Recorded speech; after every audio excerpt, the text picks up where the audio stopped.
Hey guys, let's talk about the Tapo C216 now recording. So the first thing that you have to check is the SD card.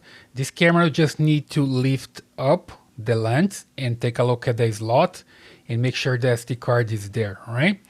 And then you need to make sure also that you have a good SD card. For example, here I have a Lexar 32 gigabytes, and this is a fast card and it's compatible with this camera. After this, you just check your app. Here I have the Tapo app.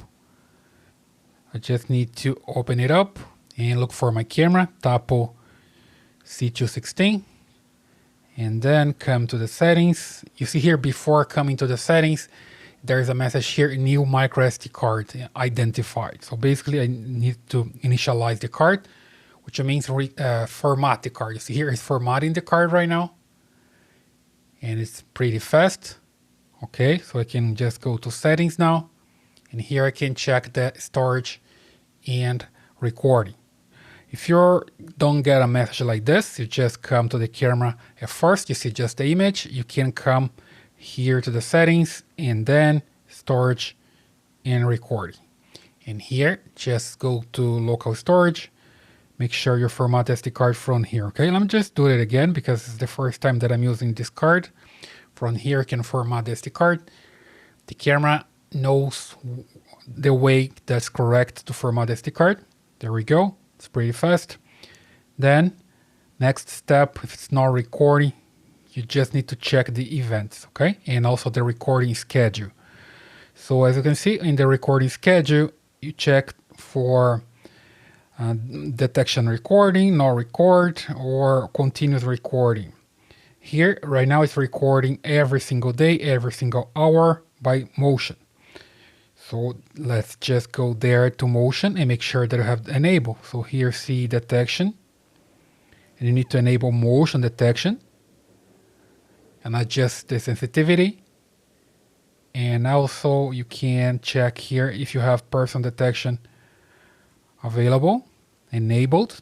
And here, sensitivity as well. Just check and adjust the way you want. In camera tampering, if you want to, you can just enable as well. This is basically when you block the camera, you're gonna have an alarm, and also the recording event.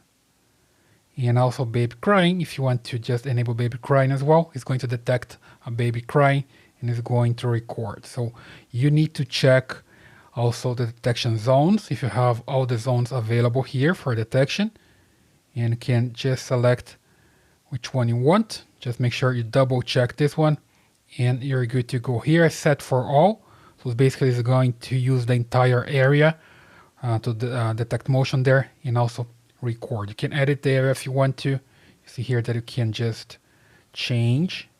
Right now I'm using the entire area, but you can change just as part of the image, for example. Let me just move back here to the entire area.